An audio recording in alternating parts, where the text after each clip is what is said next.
Assalamualaikum warahmatullahi wabarakatuh. Balik lagi dengan saya Wardah Lutfia, Manajemen SDM semester 5. Pada kesempatan kali ini saya akan membahas mengenai jawaban UAS kewirausahaan.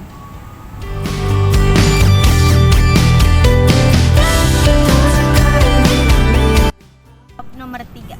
Para pengusaha muda memiliki strategi bertahan di tengah pandemi corona.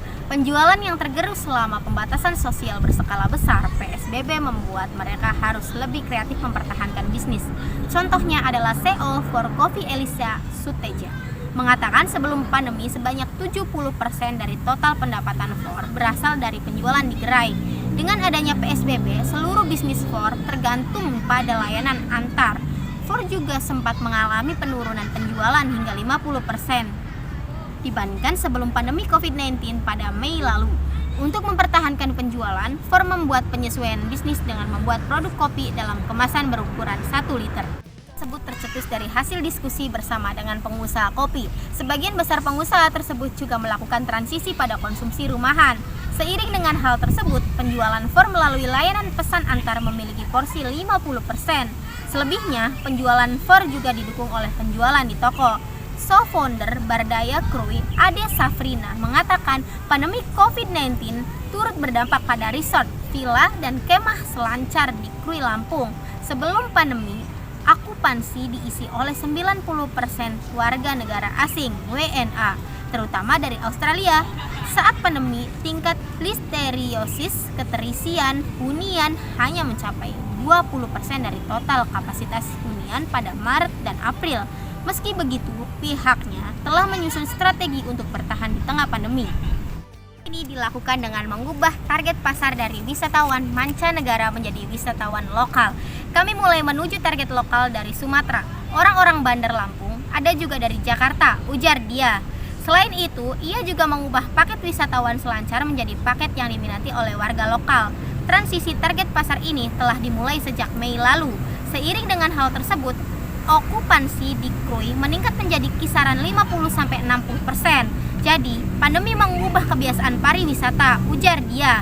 CEO Citibank Batara Sianturi mengatakan pemuda memiliki peran dalam mendorong pengembangan yang berkelanjutan di Indonesia, sebab 70% ekonomi Indonesia dikuasai bisnis kecil yang digerakkan oleh anak muda. Generasi muda membawa kreativitas sifatnya destruktif namun inovatif, ujar dia. Hal tersebut terbukti dari menjamurnya startup di Indonesia. Pada tahun 2019, lebih dari 1.300 startup itu tumbuh. 5 diantaranya telah menjadi unicorn di Asia Tenggara, yaitu perusahaan rintisan atau startup yang memiliki nilai valuasi lebih dari $1 miliar. Oleh karena itu, Citi Foundation bergabung dengan United Nations Development Program untuk membentuk Youth CEO Lab.